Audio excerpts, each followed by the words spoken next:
Adik-adik, Beni tamasya ke Candi Borobudur. Tamasya juga bisa disebut dengan study tour. Nah, Beni meminta tolong pengunjung lain. Beni meminta untuk difotokan adik-adik. Adik-adik, apakah kalian pernah pergi ke Candi Borobudur? Atau kalian hanya melihat fotonya saja? Nah, Candi Borobudur itu salah satu candi yang terkenal dari Indonesia adik-adik. Candinya itu sangat megah dan sangat besar serta luas adik-adik. Nah, di sini apa yang dilakukan Beni? Nah, dari gambar ini apa sih yang dilakukan Beni dan bagaimana cara melakukannya? Di sini Beni itu meminta tolong kepada pengunjung lain untuk berfoto nih adik-adik ya. Untuk minta tolong untuk memfoto Beni. Nah, bagaimana ya cara melakukan meminta tolong kepada orang lain untuk membantu kita? Nah, di sini adik-adik ada beberapa pertanyaan yang akan kita jawab berdasarkan gambar tadi. Sebutkan alat untuk memfoto. Nah, tadi Beni itu menggunakan kamera. Kalau sekarang ya bisa menggunakan handphone untuk memfoto ya adik-adik ya. Lalu di situ bagaimana cara meminta tolong yang baik. Nah, di sini Beni itu mengucapkan kalimat minta tolongnya dengan sopan dan santun. Lalu setelah ditolong segera mengucapkan terima kasih. Itu cara meminta tolong yang baik adik-adik. Berikutnya, siapa yang meminta tolong dari gambar tadi? Nah, yang meminta tolong dari gambar tadi adalah Beni. Mengapa orang mau menolongnya adik-adik? Nah, orang mau menolongnya itu karena Beni meminta tolongnya dengan sopan. Misalnya saja Beni meminta tolongnya dengan marah-marah, otomatis orang itu tidak akan mau menolong Beni adik-adik. Di sini, apa yang terjadi setelah mereka berfoto? Bisa saja ya, setelah mereka berfoto itu mereka menjadi teman dan bisa menjalin persahabatan. Adik-adik, gambar berikut menunjukkan sikap santun, sikap Beni kepada orang lain. Jadi kalian juga harus melatih diri kalian menggunakan bahasa yang santun ya. Bahasa ketika meminta tolong. Contohnya di sini ya. Maaf mengganggu, namaku Beni. Bolehkah meminta tolong mengambilkan foto dengan latar Candi Borobudur? Nah, ini adalah kalimat minta tolong yang diucapkan oleh Beni. Lalu jawab orang yang dimintain tolong, "Oh ya, namaku Dev. Aku pengunjung Candi Borobudur. Bagaimana kalau bergantian mengambil fotonya?" Nah, di sini adik-adik ya, mereka saling membantu satu dengan yang lainnya. Adik-adik, Beni dan teman-teman telah selesai mengunjungi Candi Borobudur. Kemudian mereka melanjutkan membatik ya, kegiatan membatik di sekitar candi. Sebelum membatik, Beni mengukur panjang kain. Panjang kain untuk dibuat batiknya adik-adik. Nah, panjang kain yang dibatik itu berbeda-beda. Di sini ya ada gambar ini ya adik-adik ya. Ini adalah panjang kain dari masing-masing anak. Kain Beni itu panjangnya 140 cm, kain Edo 3 meter, kain Dayu 1,4 meter, kain Meli itu 160 cm dan kain Udin ada 2 meter. Sekarang ada pertanyaan yang akan kita jawab bersama. Berapakah panjang kain Meli dan Edo jika digabung dan hitunglah dalam satuan meter? Jadi kain Meli itu ada 160 cm dan kain Edonya ada 3 meter. Di sini satuannya berbeda adik-adik. Nah, kita satuannya akan samakan terlebih dahulu. Berarti kita jadikan sentimeter terlebih dahulu saja adik-adik ya. Berarti yang 3 meter ini kita ubah jadi sentimeter. Caranya bagaimana? Nah, di sini kita tulis dulu 160 cm ditambah 3 meternya ini kita ubah dalam sentimeter. 3 meter kalau diubah dalam sentimeter berarti dikali 100. 3 dikali 100. Nah, hasilnya 160 cm ditambah 3 dikali 100 itu adalah 300. Jadi 3 meter itu 300 cm. Sekarang sama-sama satuannya sudah sentimeter. Kita jumlahkan 160 ditambah 300. 0 ditambah 0, 0. 6 ditambah 0, 6, 1 ditambah 3, 4. Berarti jawabnya ada 460 cm.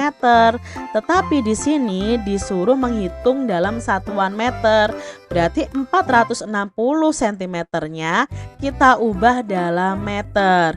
Nah, adik-adik, karena di sini ratusannya tidak bulat, masih ada lebih 60. Seperti cara Kak Citra yang kemarin ya, kita ambil ratusannya dulu untuk diubah jadi meter. Jadi di sini ada 400 cm ke meter, kita bagi 100. Jadi 400-nya dibagi 100, lebihnya ini kita jumlahkan ditambah 60 cm. Nah, 400 dibagi 100 itu sama dengan, kita coret saja angka nolnya. Ketemu 4 dibagi 1. 4 dibagi 1 itu sama dengan 4. Berarti ketemu 4 meter lebihnya 60 cm. Berarti 460 cm itu 4 meter lebih 60 cm. Jadi panjang kain Meli dan Edo ada 4 meter lebih 60 cm. Sebenarnya kalau kalian nanti di kelas berikutnya adik-adik akan belajar yang namanya pecahan desimal. Nah, itu 1,4 itu termasuk pecahan desimal. Ini nanti sebenarnya bisa diubah dalam meter semua. Itu dapatnya 4,6 meter. Tapi di kelas 2 ini kita belajarnya seperti ini adik-adik.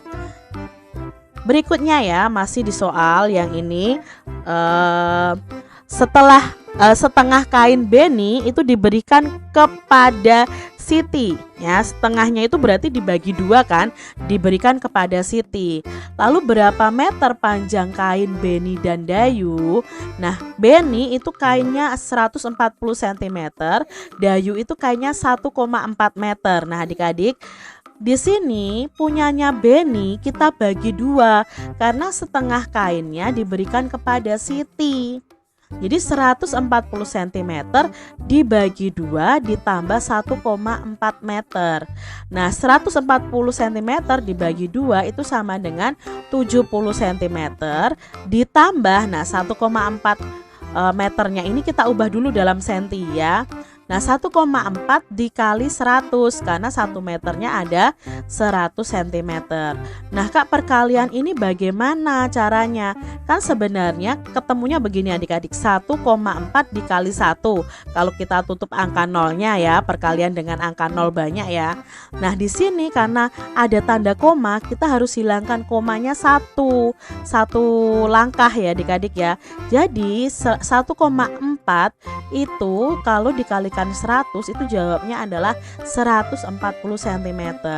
Nah, ketemu 70 ditambah 140 cm. 0 ditambah 0, 0. 7 ditambah 4, ya 7 tambah 4 itu 11 ya adik-adik ya. 11 kita simpan 1 di sini. 1 ditambah 1 2, jadi 210. Berarti di sini jawabnya 210 cm. Tapi belum selesai, harus diubah dalam meter. Nah, kita ubah 210 cm-nya menjadi meter. Ya. Kita lihat di sini karena bukan bilangan ratusan yang bulat, karena 1 meter itu 100 cm, seharusnya kan 2 meter nih, 200 cm. Nah, kita lebihkannya 10. Jadi 200 dibagi 100 ditambah 10 cm. 200 dibagi 100 kita coret saja angka nolnya. Ketemu 2 dibagi 1. 2 dibagi 1 itu sama dengan 2 meter. Lebihnya berapa? 10 cm. Jadi 210 cm itu 2 meter lebih 10 cm. Jadi panjang kain Beni dan Dayu itu ada 2 meter lebih 10 cm. Soal berikutnya nih adik-adik ya. Setengah kain Beni tadi kan diberikan kepada Siti. Berarti Siti mendapatkan setengah juga kan?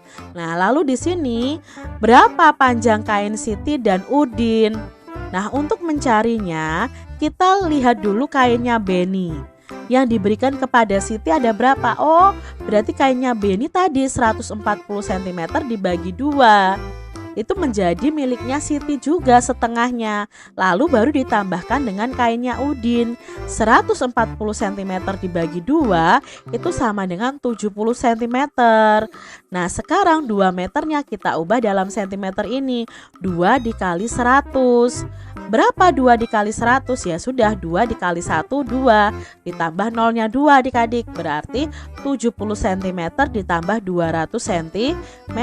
Kita jumlahkan di sini, 0 ditambah 0 0, 7 ditambah 0 7, lalu 2. Berarti jawabnya adalah 270 cm. Tidak perlu kita ubah menjadi meter karena di sini pertanyaannya sudah dalam cm. Jadi panjang kain Siti dan Udin itu ada 270 cm. Adik-adik, kain hasil membatik dibawa pulang. Kain batik dijadikan bahan dasar hiasan bingkai foto. Nah, hal ini sebagai pengalaman di Candi Borobudur. Nah, ini cara Beni menghias bingkai foto dengan kain batik. Kalian coba melakukannya seperti Beni ya. Perhatikan langkah-langkahnya. Pertama, sediakan potongan kain batik, lalu lem, foto, dan bingkai. Tempelkan potongan kain batiknya pada bingkai. Ya, keringkan bingkai foto yang sudah dilem, lalu pajang foto menjadi kenang-kenangan kalian.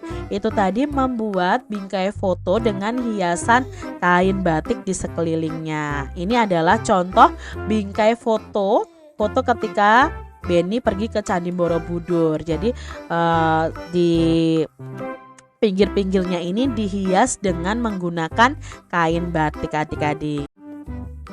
Beni pergi ke Papua bersama Edo. Keluarganya bermusyawarah. Akhirnya keluarga sepakat pergi ke Raja Ampat. Adik-adik, Raja Ampat ini adalah tempat wisata yang sangat terkenal dari Papua. Jadi di sini adik-adik, kalau kalian menyelam di lautnya, banyak sekali terumbu karang yang sangat indah dan banyak sekali jenis-jenis ikannya.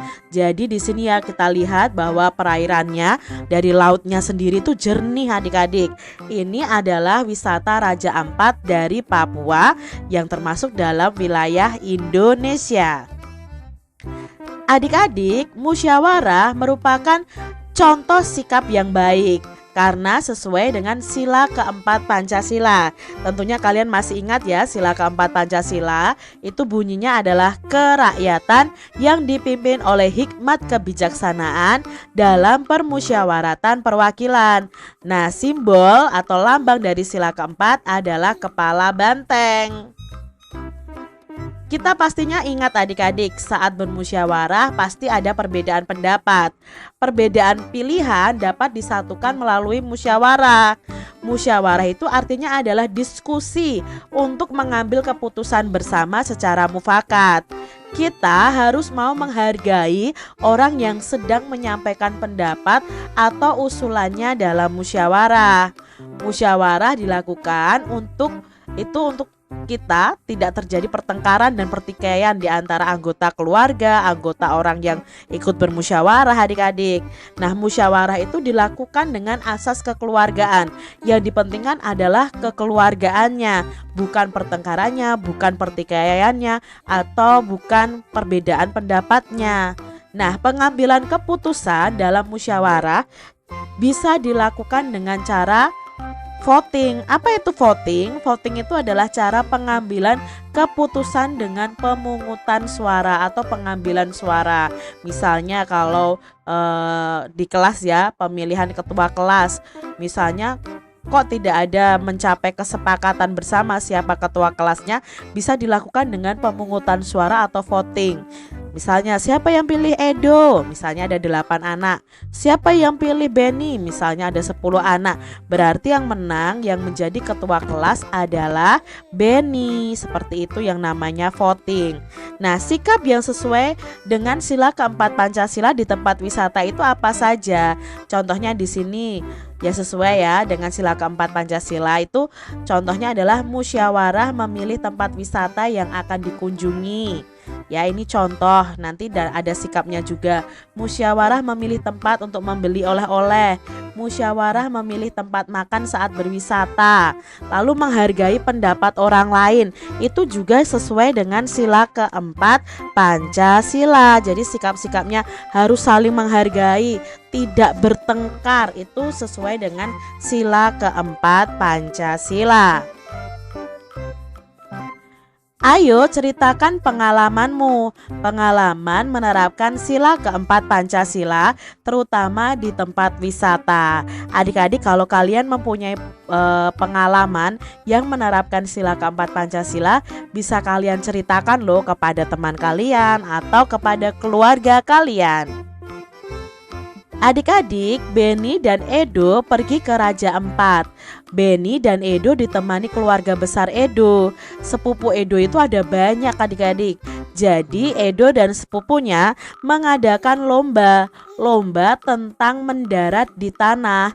Lomba ini diikuti antar anak. Nah, ini adalah lomba tersebut ya, mendarat di tanah. Jadi melompati sebilah bambu atau sebilah kayu ya, melompat lalu mendarat.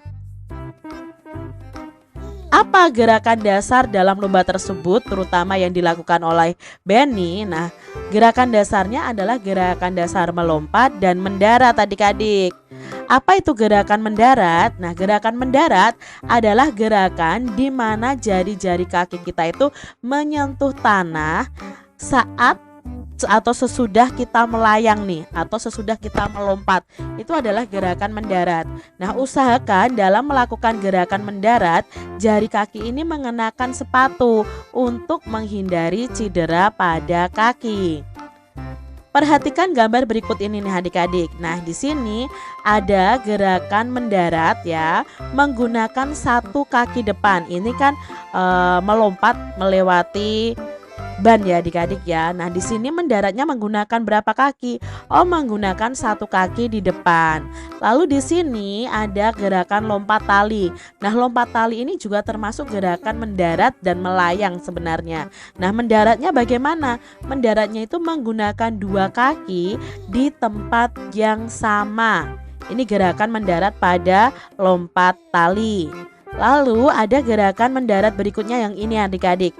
Nah, ini kan melompati atau melewati sebuah kardus ya dengan melompat. Nah, ini mendaratnya itu menggunakan dua kaki tapi melewati kubusnya. Jadi mendarat menggunakan dua kaki ke depan melewati kubusnya. Jadi kalau kalian melewati kubus ini harus hati-hati ya ketika melompat. Lalu gerakan yang keempat nih adik-adik pasti tahu, ini adalah gerakan lompat kata ya atau loncat kata. Nah, di sini gerakan mendaratnya apa? Nah, gerakan mendaratnya itu ini kan dari meloncat, melayang ya, lalu mendarat. Nah, mendaratnya ini menggunakan dua kaki ke depan lalu jongkok. Ini adalah gerakan mendarat. Bisa kalian praktekkan karena ini tuh memperkuat otot kaki kita. Adik-adik, perhatikan gambar berikut ini. Ada percakapan nih antara Edo dan kakaknya. Bang, bolehkah meminta tolong? Boleh. Meminta tolong apa, Dik? Bang, Edo ingin berlomba lompat palang. Apakah abang mau menjadi jurinya? Baiklah, kalau begitu bersiaplah untuk menjadi pemenang. Oke bang, terima kasih ya bang. Nah adik-adik, dalam percakapan Edo dan kakaknya ini atau abangnya, abang itu kan kakak ya adik-adik ya. Siapa yang meminta tolong adik-adik?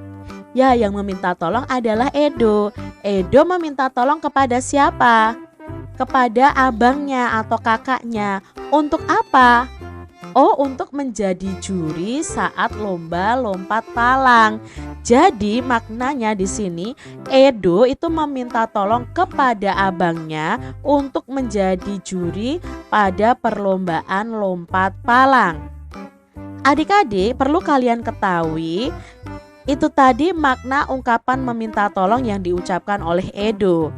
Jadi setiap kalimat minta tolong itu ada maknanya. Perhatikan ya kalimat minta tolong di bawah ini dan maknanya. Contohnya adik-adik, Kalimat minta tolongnya adalah, Edi, tolong ambilkan tempat sampah itu, kata ibu. Nah, maknanya apa? Nah, siapa yang meminta tolong? Oh, yang meminta tolong ibu. Kepada siapa? Kepada Edi. Untuk apa? Mengambilkan tempat sampah. Jadi maknanya ibu meminta tolong kepada Edi untuk mengambilkan tempat sampah. Contoh yang lain nih adik-adik ya. Kalimat minta tolongnya ini yang mengucapkan adalah Rani.